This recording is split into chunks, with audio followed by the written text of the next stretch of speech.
रही हो ना, वरना मर्दों को सिर्फ मौके की तलाश होती है। अच्छा, मैं माची से कहूंगी कि वो नईम से बात करे, तुम फिक्र मत करो। जैसे वो माजिद भाई की बात तो फौरन मान लेगा, उसके सर पर तो 2 टके की लड़की का इश्क सवार है। मैं चाहती हूँ कि जमाल इस मनहूस को छोड़ दे। जब जब इसको देखती हूँ मेरे अंदर आग लगती है। ये एक वाहिद लड़की है जिसकी वजह से ना जमाल ने मेरी नाफरमानी की है। चौकीदार ने बताया है कि माहिन ने किसी गैर आदमी को बुलाया है घर में। अरे गैर आदमी नहीं है, वो माजिद भाई हैं, मेरे मरहूम शौहर के दोस्त। खैरियत, क्यों बुलाया है?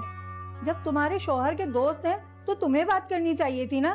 फिर माहिन उसके पास वहाँ क्यों है? नूरा, माहिन उनके ऑफिस में जॉब करती थी और उन्होंने मेरी शादी करवाई थी खालिद से। माहिन को वैसे किसी गैर मर्द को नहीं बुलाना चाहिए था घर में। और बीबी जी, उनको तो बिल्कुल पसंद नहीं आएगा। मैं बीबी से बात कर लूंगी, तुम यहीं रुको, मैं बात करके आती हूँ। नहीं, मैं चलती हूँ तुम्हारे साथ। चलो चलो।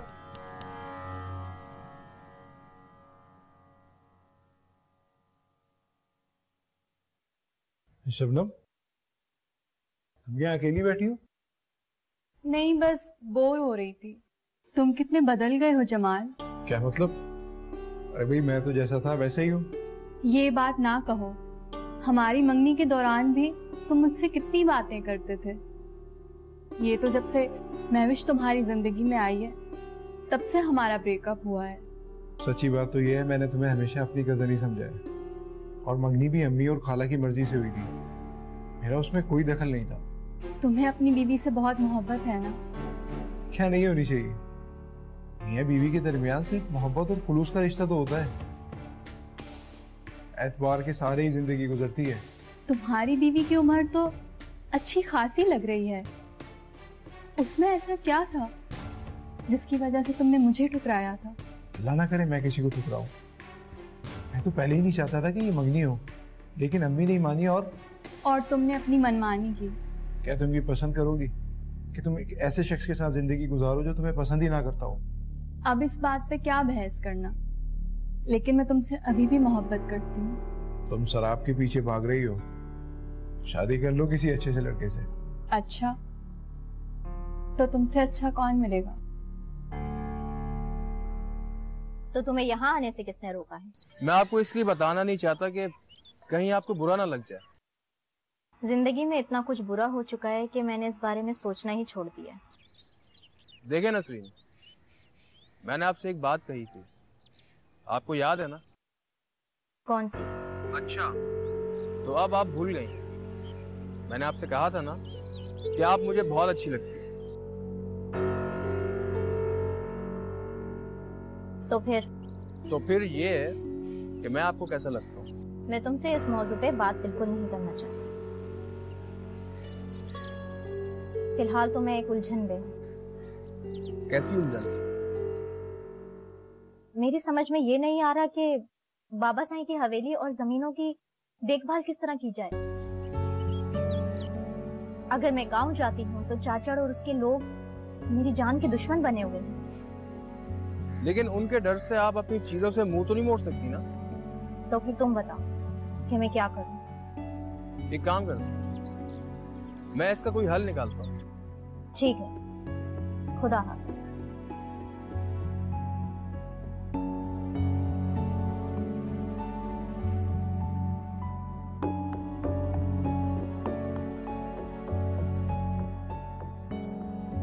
सज्जो, मैं तो तुम्हें आज भी कहती हूँ कि शबनम की शादी किसी अमीर आदमी से करना। लाइक बिल्कुल भी काबिल नहीं है शबनम के। अरे आपा, तुम तो जानती हो लड़कों का तो जैसे काल ही पड़ गया है। वैसे कई लड़के हैं तो सही खानदान में, मगर कितने कम हैं अच्छे, ये तो तुम अच्छी तरह जानती हो। वैसे भी शबनम पर मंगनी टूटने का दाग भी तो लग गया है। हर कोई मुझसे पूछता है कि मंगनी क्यों टूटी। अब तुम ही बताओ मैं क्या जवाब दूं? अरे लोगों की बातों को छोड़ो। लाइक परचून की दुकान पर काम करता है, सारा दिन आटा और तेल में ही टाइम गुजर जाता है। शबनम को उसने टाइम कब देना है? और वैसे शबनम की मर्जी भी नहीं लग रही मुझे। शबनम तो राजी ही नहीं है, जब तो मैं उसे यहाँ लेकर आई हूँ ताकि वो जमाल से मिल ले और उसकी बीवी को भी देख ले और खुद ही पीछे हट जाए। जमाल उसे समझा भी देगा। तो क्या शबनम आज भी जमाल को पसंद करती है? हाँ, वो तो उसे भूली ही नहीं है। वो असल में मैं तुमसे ये बात इसलिए नहीं कर रही थी कि तुम नाराज हो जाओगी कि मैं एक शादीशुदा बेटे के लिए तुमसे सवाल कर रही हूँ। अरे आपा, मेरी तो शुरू से यही मर्जी थी। पूरे खानदान में मुझे जमाल सबसे ज्यादा अच्छा लगता है और मेरी ये ख्वाहिश थी कि मैं जमाल को ही अपना दामाद बनाऊं। तो फिर देखो, अब तुम्हारी ये ख्वाहिश मैं पूरी करूंगी। सच आपा? सच्ची से। माजिद भाई, अंजुम भाभी कैसी हैं? और अहमर, वो सेटल हो गया वहाँ पे? सब लोग ठीक हैं माशाल्लाह, खैरियत से हैं। वैसे आपके साथ होने वाले वाकयात का हमें बड़ा दुख हुआ। नसीबों से तो कोई नहीं लड़ सकता, जिंदगी गुजर जाए बस यही काफी है। अच्छा, वो शहनाज का है? वो भी मेरे साथ ही है यहाँ पे। मैंने तो बहुत कोशिश की माजिद भाई कि उनकी शादी हो जाए, लेकिन उनके मुकद्दर में ही नहीं है इस दवाजी जिंदगी। वैसे कोई ऐसा मसला नहीं है, हम कोशिश करेंगे कि उनका घर बस जाए। उनकी कौन सी इतनी उम्र हुई? वो शादी करने पे राजी हो तो ना, वो तो उसके नाम से ही भागती हैं। हम समझाएंगे उन्हें। कब तक इस तरह जिंदगी गुजारेंगे? औरत के लिए घर का होना बहुत जरूरी है। ये तो इन लोगों की अच्छाई है कि आप लोगों को एक छत के नीचे पनाह दी गई, वरना ऐसे दौर में तो अपने भी साथ छोड़ जाते हैं। यही बात तो मैं उन्हें समझा रही हूँ, लेकिन उनकी एक ही रट है कि मेरे मुकद्दर में यही लिखा है। हाँ, शायद उनके मुकद्दर में यही सब कुछ लिखा है, लेकिन मुकद्दर को तदबीर से बदला भी तो जा सकता है ना। मेरी समझ में तो ये तकदीर और तदबीर नहीं आती। खैर, मैं उसे भेजती हूँ, आप उसे खुद ही समझाइएगा, और मैं चाय भी लेके आती हूँ। जी। कहाँ थे जमाल? कुछ नहीं यार, बाहर टहल रहा था, तबीयत जरा घबरा रही। क्या बात है, किसी उलझन में हो? अरे नहीं नहीं, तुम परेशान मत हो। ऐसे भी तुम सारा दिन काम में लगी रहती हो, थक जाती हो। तो क्या हो गया जमाल, ये मेरे अपने घर का काम है, किसी दूसरे का काम तो नहीं करती ना मैं। अच्छा मैं भी देखो, तुम यार प्लीज अम्मी की बातों को कभी दिल पे मत लेना। जानती हूँ मैं इस बात को, अम्मी सारी बातें ऊपरी दिल से करती हैं। देखो ना, अगर उनके दिल में कुछ होता तो वो मुझे यहाँ क्यों बुलाती? मैं भी कभी कभी मैं सोचता हूँ तुम्हें मुझसे शादी करके मिला ही गया। अरे तभी कुछ तो मिल गया, मोहब्बत करने वाला शौहर, माँ जैसी सास, इतना अच्छा घर, जिंदगी गुजारने के लिए और क्या चाहिए? इंतजार भी तो तुमने बहुत किया ना यार। तो क्या हुआ, इंतजार का फल भी तो मिल गया ना मुझे। अच्छा वादा करो, तुम मुझसे कभी बदगुमान नहीं होगी। कैसी बातें कर रहे हो, क्या हो गया तुम्हें? मैं भला तुमसे क्यों बदगुमान होने लगी? तुम्हारा ये मेहमान अभी तक गया नहीं? क्यों, चले जाएंगे? वैसे मुझे तुम्हारी ये बात अच्छी नहीं लगी। कौन सी बात? इस गैर मर्द को तुमने यहाँ क्यों बुलाया, और इससे तुम्हारा रिश्ता क्या है? किसी से मिलने के लिए जरूरी नहीं है कि उसके साथ कोई रिश्ता भी हो। मेरे मिलने वाले हैं, मैंने उन्हें बुलाया। रहने दो ये अपने ड्रामे।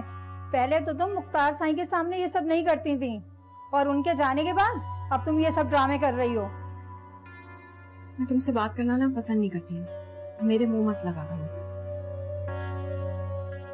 सज्जो, तुम मेरा साथ दो ना, तो इस औरत को मैं घर से निकाल सकती हूँ।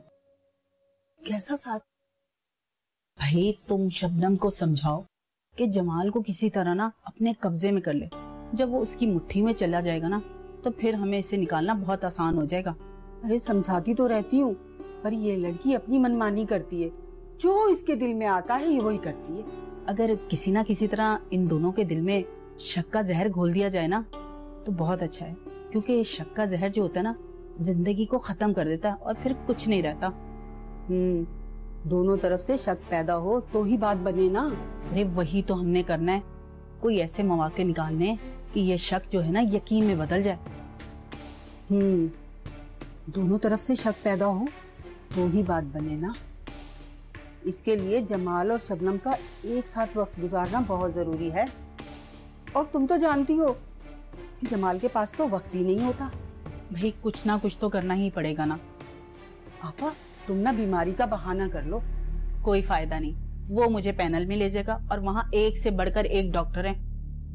सब पता चल जाएगा कि मैं झूठ बोल रही हूँ। भाई किसी प्राइवेट डॉक्टर से बात कर लेते हैं। प्राइवेट वालों को तो सिर्फ पैसे का मतलब होता है। ये बात तो ठीक है, मगर जमाल नहीं मानेगा। भाई क्यों नहीं मानेगा? तुम बस इसी बात पे अड़ जाना कि मैंने इसी डॉक्टर को दिखाना है, फिर क्यों नहीं मानेगा? बस तुम जरा जज्बाती हो जाना। वाह सज्जो, तुम तो बड़ी चालाक हो गई हो। बहन किसकी हूँ?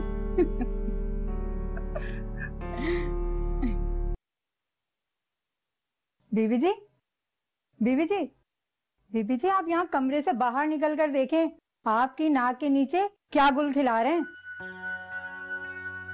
अब क्या हो गया नूरा?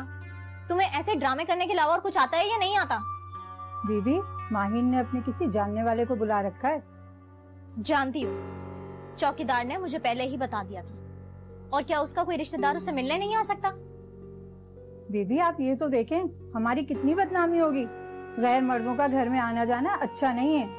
मैं पूछ लूंगी उससे कि कौन है और क्यों आया है, और जैसे वो आपको बता देंगी। बीबी इन बातों को छोड़ो और शमशेर आए तो मुझे बताना। आपने बुलाया है उसे? क्यों, तुम्हें कोई एतराज है?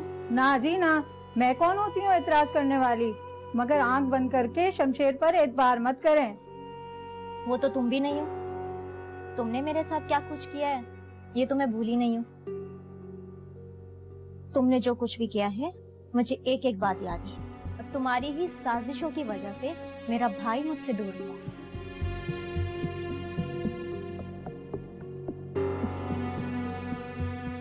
आए मर गई। अल्लाह। अम्मी क्या हुआ? तबीयत ठीक है आपकी? मेरी तबीयत बहुत खराब है। मुझे लगता है अब मैं बचने की नहीं हूँ। भाई ये घर की चाबियां बस अब तुम संभालो। अम्मी अल्लाह ना करे आपको कुछ हो, अल्लाह आपको सलामत रखे। अब क्या हो रहा है मुझे बताइए, कहीं तकलीफ हो रही है आपको? दिल घबरा रहा है और ऐसे लग रहा है कि मेरी जान निकल रही है। हाँ तो हो सकता है बीपी लो हो रहा हो, मैं भी चेक करती हूँ। अरे नहीं, अब कोई फायदा नहीं है। जमाल को बुलाओ बस तुम। लेकिन वो तो चले गए। अरे हाँ, मैं तो भूल ही गई, वो तो मुझे बता कर गया था। अम्मी मैं आपको डॉक्टर के पास लेके चलती हूँ, जमाल को मैं फोन कर दूंगी, वो आ जाएंगे। अरे नहीं नहीं, वो परेशान हो जाएगा। इसमें परेशानी की क्या बात है, आप मेरे साथ तो चलें। बस अब भाई रहने दो, अब कोई फायदा नहीं। अब जो जिंदगी के दिन है ना वो ऐसे ही गुजारने दो मुझे। क्यों मायूसी की बातें कर रही हैं अम्मी? कुछ नहीं होगा आपको। अच्छा मैं ऐसा करती हूँ, मैं खाला को यहाँ भेजती हूँ, आप उनके साथ बातें करें, आपका दिल बहल जाएगा। फिर मैं एम्बुलेंस को फोन करती हूँ। अरे नहीं, एम्बुलेंस नहीं बुलवाना, मैं अभी थोड़ी देर में खुद ही डॉक्टर के पास चली जाऊंगी।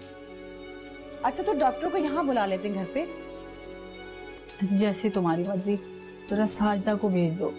अच्छा मैं उन्हें भेजती हूँ। ये चाबियां तो रखे ना आप अपने पास, रखें इसे।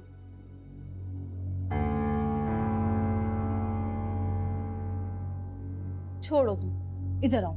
एक तो मैं इस औरत से तंग आ चुकी हूँ। माजिद भाई के लिए चाय बनानी है ना, खड़ी रहो यहीं पे, जाने की जरूरत ही नहीं है वहां पे। पता है नसरीन को वर्गलाने वाली भी यही औरत है। तुम अपना दिमाग क्यों खराब कर रही हो उसकी वजह से? मैं माजिद भाई के लिए चाय बना रही हूँ। अच्छा हाँ, चाय तो बनाने आई थी मैं। ये नूरा लगाई बुझाई में बहुत माहिर है, तुम जाओ उनके पास, मैं आती हूँ। अच्छा ज्यादा देर मत लगाइएगा प्लीज, उन्होंने जाना भी है। ठीक है ना, तुम तो बैठो जाके उधर। अच्छा ठीक है, आप बस चाय लेके आए।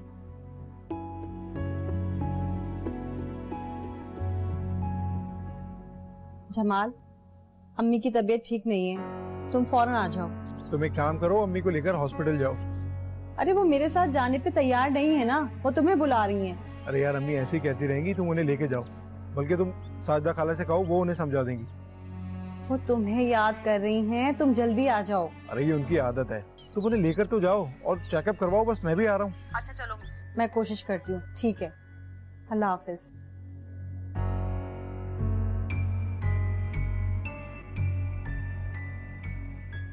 शबनम, आपा की भी यही मर्जी है कि तुम उनकी बहू बनो।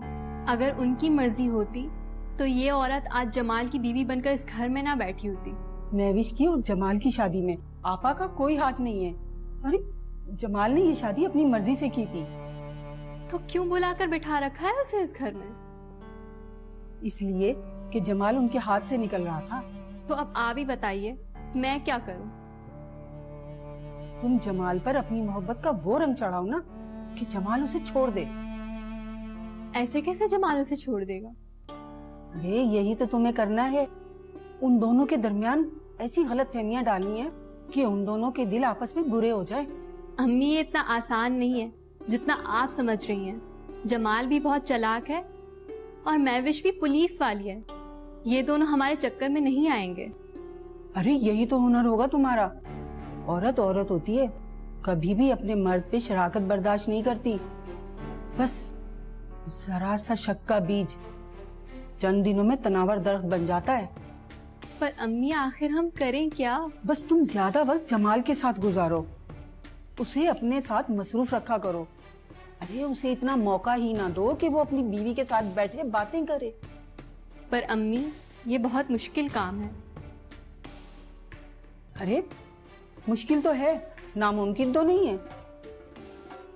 पत्थर पर पानी की बूंद मुसलसल गिरने से उसमें भी गड़ा बन जाता है। अरे ये तो फिर इंसान है। एक बार तुमने जमाल को अपनी मुट्ठी में कर लिया ना तो वो समझो सारी जिंदगी ऐश में गुजरेगी।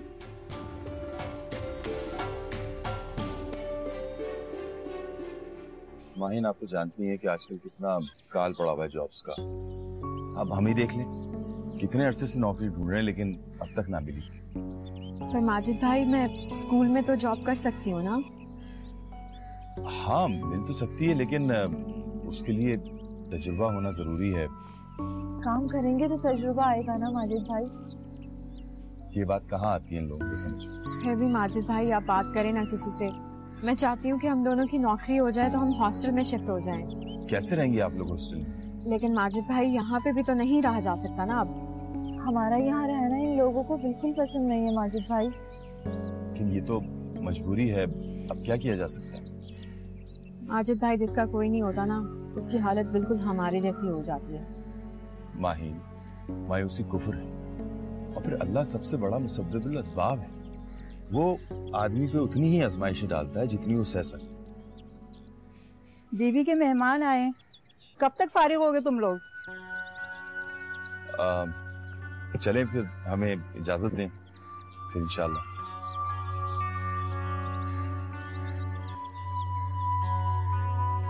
हमारा ये ड्रामा ना ज्यादा दिन तक नहीं चलेगा। जमाल मुझे हॉस्पिटल ले जाएगा और मेरा सारा चेकअप करवा देगा और मेरा झूठ सारा सामने आ जाए। भैया अस्पताल जाने की क्या जरूरत है? तुम कह देना कि तुम पर किसी ने काला जादू कर दिया है। काला जादू? हाँ, और कहना कि जादू करने वाली इसी घर में है। जमाल नहीं मानेगा। अरे जमाल के दिल में ये बात डालना ही तो तुम्हारा काम है।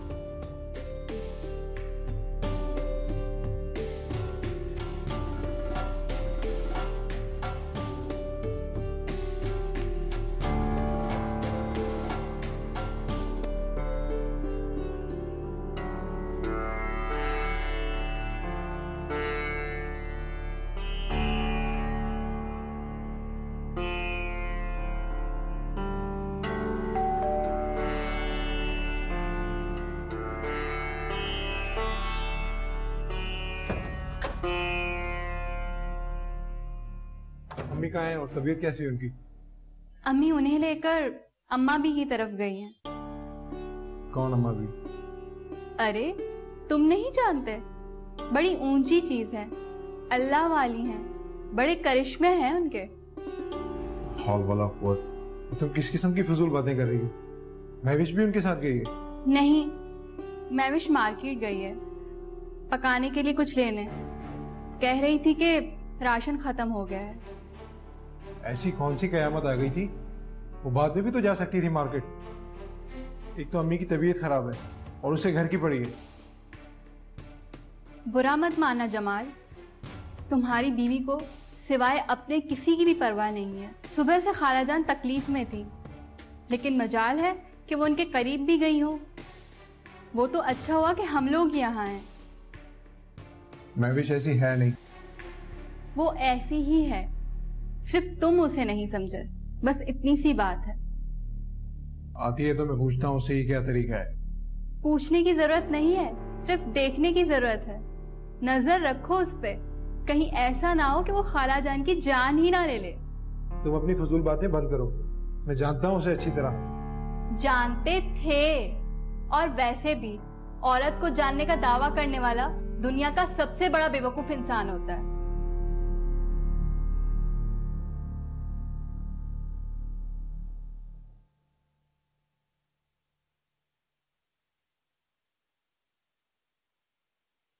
क्या वो भाई, खैरियत तो है सब? अब्बा जी, आपने इस औरत में ऐसा क्या देखा था पूरी दुनिया छोड़कर? क्या आपको यही औरत मिली थी मेरा मुकद्दर फोड़ने के लिए? अरे कुछ पता तो चले कि हुआ क्या है। अब्बा जी, वो लड़की बेचारी घर से होकर क्या चली गई? परवीन ने तो मेरी जिंदगी हराम करके रख दी। 2 बातें क्या कर ली मैंने उससे, इसके ख्याल में कि जैसे मैंने उसे शादी की ऑफर कर दी। बेटा, इसमें परवीन का कोई कसूर नहीं है, ये सारा कसूर उसकी माँ का है। जैसे उसकी माँ तंग जहन की औरत है, उसने बेटी को भी वही तरबियत दी है। लेकिन अब्बा जी, इसमें मेरा क्या कसूर है? बेटा, कसूर किसी का भी नहीं है, और ये तो सब नसीबों का खेल है। तुम ऐसा करो कि उसे प्यार से समझाओ बुझाओ, तो हो सकता है कि वो समझ ले बात। वो समझने वाली मखलूक नहीं अब्बा जी। उसके दिल में शक का बीज पड़ गया जो उसकी माँ ने बोया था, जो अब तनावर दरख्त बन गया। बस बेटा, इस तरह तो सिवाय दुआ के तुम्हारे लिए और क्या किया जा सकता है? अब्बा जी, कभी कभी तो मेरा दिल चाहता है कि शिखर छोड़कर कहीं दूर चला जाऊं। फायदा? बेटा, लौट कर तो घर ही आना पड़ता है ना। मैं भी कभी यही बातें सोचा करता था। जब कभी तुम्हारी माँ की बातें नाकाबिले बर्दाश्त हो जाती थी तो मैं सब्र शुक्र करके बैठ जाता था। बस यूं हमारी जिंदगी कतरा कतरा करके गुजर ही गई। लेकिन आज जब वो नहीं है ना, तो ऐसा लगता है बेटा जैसे जिंदगी रुक सी गई। अम्मी, आप कब से इन बातों पर यकीन करने लग गई? अरे भाई, ये सब ड्रामेबाजी होती है। मैं भी पहले यकीन नहीं करती थी, मगर जब उसने मेरे सर से सुई निकाली, भाई मुझे तो तब यकीन हो गया। क्या मतलब? सुई? कुछ दिनों से मेरे सर में कुछ ऐसा लग रहा था जैसे कुछ चुभ रहा है, और दर्द भी इतना ज्यादा था। जैसे ही अम्मा बी ने दम किया और मेरे बालों में हाथ डाला तो मुट्ठी खोली तो 11 सुइयां थी उसमें। है मेरी प्यारी अम्मी, तो ये सब शोभदाबाजी का कमाल है। चलो माना कि वो शोभदेबाजी है, मगर उसके बाद जो मुझे आराम मिला वो क्या? देखिए अम्मी, ये आमिल वामिल इनके पास कुछ नहीं होता। ये सिर्फ इंसान की नफ्सियात से खेलते हैं, और इन्हें सिर्फ पैसे बनाने से मतलब होता है अम्मी। भाई 1 रुपया भी नहीं लिया उन्होंने मुझसे, बल्कि अपने पास से मुझे सर पे लगाने के लिए तेल भी दिया। अच्छा भाई, आपको आराम आ गया ना, इससे अच्छा और क्या हो सकता है? अच्छा ये बताओ कि तुम्हारी बीवी कहाँ है? किचन में खाना बना रही है। जरा उससे पूछो कि जब तुम्हारी माँ बीमार थी तो उसे बाजार जाने की क्या जरूरत पड़ी हुई थी? अरे अम्मी, जरूरत होगी तभी तो गई होगी ना। और आप आराम करें, टेंशन ना लें, मैं बात करता हूँ उससे।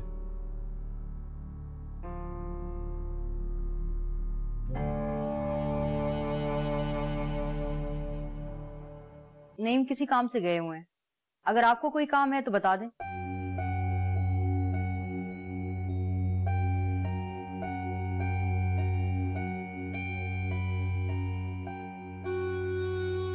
जी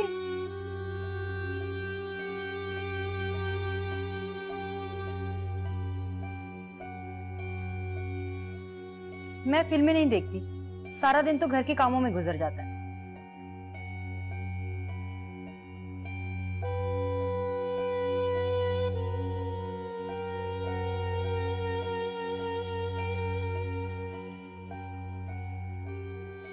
खाला, मुझे शॉपिंग वॉपिंग का बिल्कुल भी कोई शौक नहीं है। मैंने जो भी लेना होता है नईम अपनी मर्जी से ले आते हैं।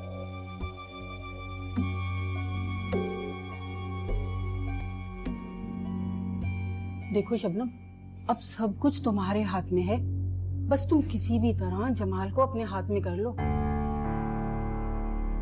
और आपा की भी यही ख्वाहिश है, वो तुम्हें अपनी बहू बनाना चाहती है।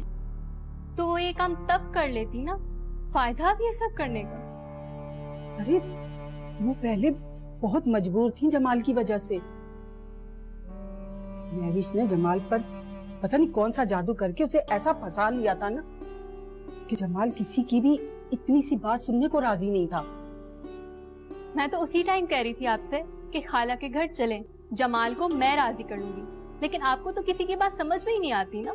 अच्छा भाई चलो छोड़ो, अभी कौन सा इतना टाइम गुजर गया है। अम्मी वो पोर पोर उसकी मोहब्बत में डूबा हुआ है, उस पर अब किसी की बात असर नहीं करेगी। अरे क्यों नहीं करेगी असर? इंसान है, इंसान को बदलने में कितनी देर लगती है। अम्मी अब आप कोई तरकीब सोचें, मैं इतनी गिरी पड़ी नहीं हूँ जो जमाल के आगे घूमती फिरती रहूं कि वो मुझे अपना ले। तो मैं ये कब कह रही हूँ? तो और आपकी मर्जी क्या है? या तो आप खाला की शक्ल देखने की रवादार नहीं थी और आप दिन रात उनकी खिदमत में लगी पड़ी हैं। देखो बेटा, ये सब कुछ मैं तुम्हारे अच्छे मुस्तकबिल के लिए कर रही हूँ और तुम्हें भी यही समझा रही हूँ कि तुम आपा को जमाल को अपनी मुट्ठी में करके रखो। बस तुम्हारी ये थोड़ी सी मेहनत ना तुम्हारे आइंदा मुस्तकबिल के लिए बहुत फायदेमंद होगी। जी अच्छा, कह दूंगी।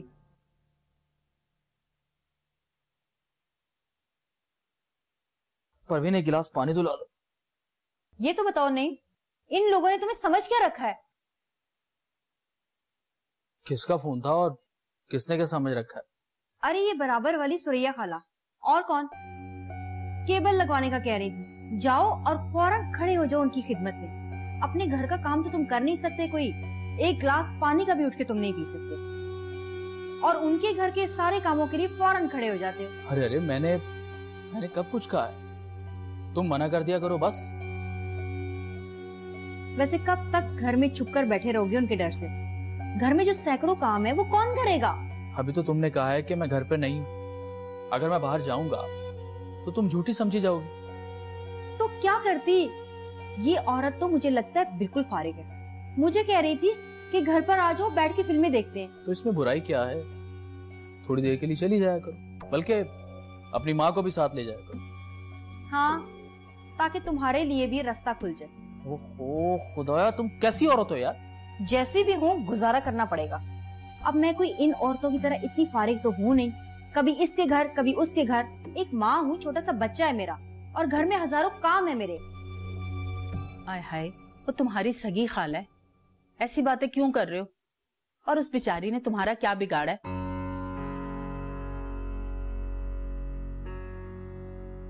भाई तू क्यों परेशान हो रहा है? वैसे कितने दिन हो गए तुझे देखे हुए, कुछ दिनों के लिए घर आ जाना।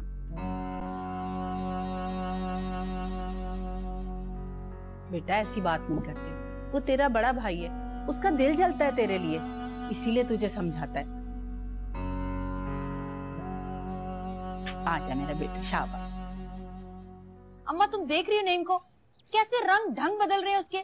मैं तो तुमसे पहले ही कहती थी, इस पर आंख बंद करके भरोसा करना बिल्कुल बेवकूफी है। तो क्या करूं? नहीं वैसा नहीं है अम्मा, ये तो सुम्बुल बहुत ही तेज तरार लड़की है। वो और उसकी माँ दोनों ये समझ रही हैं कि ये सारा घर नईम के नाम है, इसीलिए वो उसके पीछे पड़ गई है हाथ धो के। अब क्या करें ये सोचो। मेरा तो अम्मा दिमाग खराब हो गया है। किसी दिन चली जाऊंगी इनके घर में और दोनों माँ बेटी को बेइज्जत करके आ जाऊंगी, देख लेना तुम। अरे इज्जत और बेइज्जती से इन पर कोई फर्क नहीं पड़ने वाला। कुछ ऐसा करो कि ये लोग घर छोड़कर ही चले जाएं। कहीं और चले जाएंगे तो क्या नईम वहाँ नहीं जा सकेगा? ऐसा नहीं कर सकते अम्मा, कहीं दूर चले गए तो फिर तो हमें पता भी नहीं चल सकेगा। ये तो तुम बिल्कुल ठीक कहती हो। फिर क्या करें अम्मा?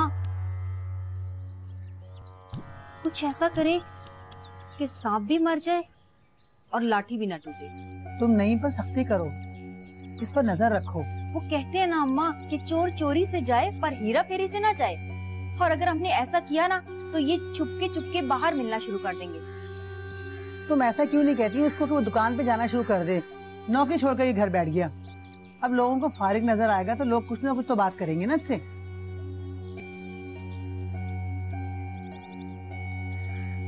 हवीश, तुम्हें जरूरत क्या थी आज बाजार जाने की? अगर कल चली जाती तो क्या हो जाता? क्या हो गया? मुझे तो खुद अम्मी ने कहा था जमाल जाने के लिए। क्या मतलब? मेरी माँ झूठ बोल रही है? और तुम्हारी हिम्मत कैसी हुई ऐसी बात कहने की? अगर वो कह भी रही थी ना, तब भी तुम्हें नहीं जाना चाहिए था। हाँ तो मैंने उन्हें मना किया था, लेकिन अम्मी ने कहा कि मेरा हुक्म तो जमाल नहीं टालता, तो तुम्हारी कैसी हिम्मत हुई मना करने की? चलो, मेरी माँ झूठ बोल रही है, लेकिन खाला और शबनम, क्या वो भी झूठ बोल रही हैं? और इस दुनिया में सिर्फ तुम ही एक सच्ची औरत रह गई हो। जमाल, मुझे तो ये बात समझ नहीं आ रही, आखिर ऐसा क्या हुआ है जो तुम इतना आपे से बाहर हो रहे हो? मेरी माँ बीमार है और तुम शॉपिंग करने गई हुई थी। अगर उन्हें कुछ हो जाता तो महविश? वो बिल्कुल ठीक थी जमाल, मैंने तो कई बार उनसे कहा कि मेरे साथ हॉस्पिटल चलें, लेकिन उन्होंने मना कर दिया।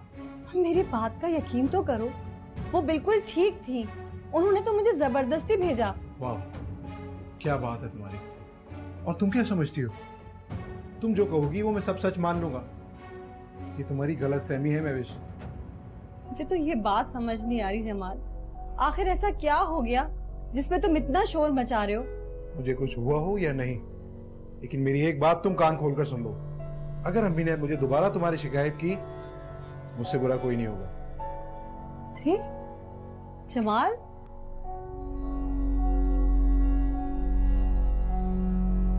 अरे भाई कहाँ गायब हो यार? कल से तुम्हें नहीं देखा, सब खैरियत तो है? यार बस पूरा दिन बुखार में तपता रहा हूँ, रात को तबीयत मजीद खराब हो गई। भाई ये तुम मुझे अब बता रहे हो? हद होती है यार। भाई अगर ऐसा था तो तुम मेरे घर चले आते या मुझे फोन कर दिया होता, मैं आ जाता। कोई बात नहीं यार, वो मैंने दवाई खा ली है, ठीक हो जाएगी तबीयत। एक दो दिन पूरा आराम करूंगा तो ठीक हो जाऊंगा। अच्छा रुको, मैं आ रहा हूँ तुम्हें लेने और मैं उसे मिर्जा को भी बताता हूँ। यार तुम इतनी खैरियत बरतती हो हम लोगों से, हद हो गई है यार। अच्छा बस तुम तैयार रहना, मैं आ रहा हूँ लेने। नहीं मैं कुछ नहीं सुन रहा। हाँ ओके। अच्छी बात नहीं है यार, तबीयत खराब हो गई, किसी को बता नहीं रहा। अम्मी, अम्मी उन दोनों की लड़ाई हो रही है। किन दोनों की? महविश और जमाल की। अच्छा, किस बात पर? किसी शॉपिंग की बात पे बिगड़ा हुआ है जमाल। अच्छा ही है, खूब लड़ाई हो। इस तरह तुम्हारी मोहब्बत का मरहम जमाल को तुम्हारी तरफ आने में मदद देगा। तो ये प्रोग्राम है आपका? और नहीं तो क्या, मेरी बेटी का हक मार कर बैठी है, उसे ऐसी सुकून से थोड़े ही बैठा रहने दूंगी। अब छोड़े ना अम्मी पुरानी बातों को, महविश इतनी बुरी नहीं है, हम बेकार में उसके पीछे पड़ गए। एक तो मुझे तुम्हारी समझ नहीं आती, कभी तो तुम जमाल की मोहब्बत में मरी जा रही होती हो और कभी कहती हो छोड़ो अम्मी। अम्मी वो मेरे नसीब में नहीं है, इतना मैंने जान लिया है, तो फिर दूसरे का घर बर्बाद करने का क्या फायदा? वाह भाई, ये खूब कही तुमने। अरे जब हम खुश नहीं तो हम दूसरों को खुश क्यों रहने दें? मैं तो जमाल और महविश के बीच कुछ ऐसा करूंगी ना कि दोनों एक दूसरे की शक्ल से भी नफरत करेंगे। अम्मी तुम तो बहुत खतरनाक होती जा रही हो। होती जा रही हूँ क्या? मैं तो शुरू से ही खतरनाक हूँ। और ये महविश और जमाल के दरमियान तलाक दिलवाना मेरी जिद बन गया है।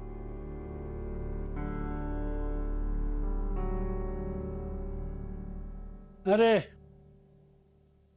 बेटा, ऐसा करो कि मुझे जरा कमाल की तरफ छोड़ दो। जी बाजी, मैं छोड़ देता हूँ। क्यों, खैरियत? हाँ, उसे बेचारे को बुखार हो गया है, काफी उसकी तबीयत खराब है, उसकी तरफ जाना है मुझे। ठीक है बाजी, मैं चलता हूँ, मैं जरा चेंज कर लूँ। तो ये तुम्हारे कमरे से जो शोर की आवाज आ रही थी, सब खैरियत तो है ना? बाजी मैं इस औरत का क्या करूँ? नहीं बेटा, अब क्या किया जा सकता है? ये जो है जैसा भी है बेटा, गुजारा करो। बाजी मैं क्या करूँ, मैं कुछ नहीं कर सकता इसका। अब देखिए ना, वो बेचारी लड़की ना लेने में ना देने में। परवीन तो उसके पीछे हाथ धोकर पड़ गई है। गजब ये हो गया था कि उसकी माँ ने मुझे फोन कर दिया था, बुलाने का कह दिया था। भाई क्या हो गया इसमें? वो औरत है, उनके घर में कोई मर्द नहीं है, हो सकता है उस बेचारी को कोई काम पड़ गया हो। अब्बा जी मैं परवीन का क्या करूं? उसके ख्याल में मैं दुनिया का सिर्फ अकेला मर्द बचा हूं कि जिसके पीछे दुनिया जहां की औरतें मरती हैं। अरे छोड़ो इन बातों को बेटा, औरत जब बीवी बन जाती है तो बस कुछ ऐसी ही हो जाती है। अब्बा जी मैं तो सोच रहा हूँ कि कुछ दिनों के लिए परवीन को सादकाबाद भेज दूं। वो जाएगी? वो भाई कभी भी नहीं जाएगी। पहले तो शायद चली भी जाती, लेकिन अब तो सवाल ही नहीं पैदा होता उसके जाने का। मैं करता हूँ उससे बात। या उससे बात कर लेना, मुझे जरा कमाल की तरफ छोड़ दो और मिर्जा को भी बताना है मैंने। जी अब्बा जी चलिए। चलो।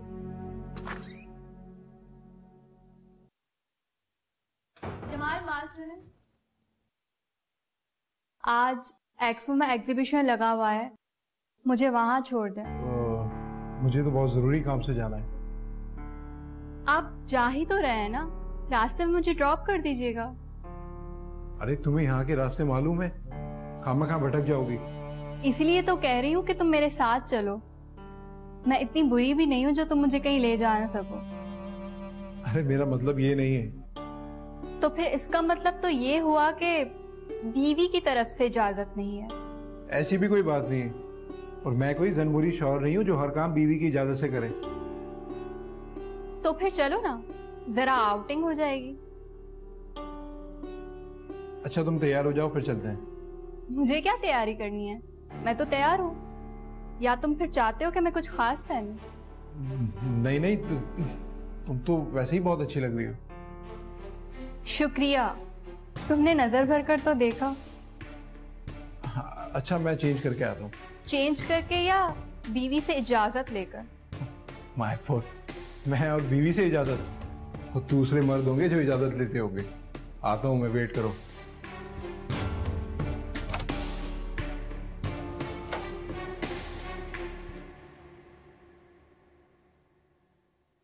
परवीन मैं अब्बा जी के साथ कमाल अंकल के घर जा रहा हूँ।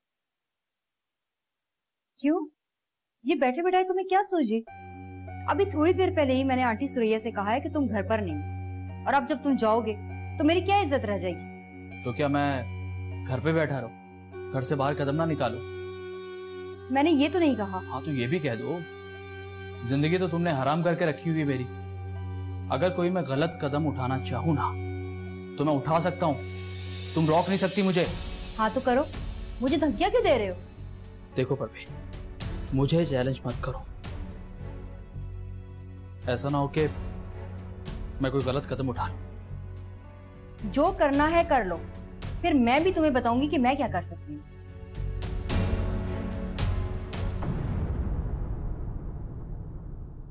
टुकड़े टुकड़े हुआ दिल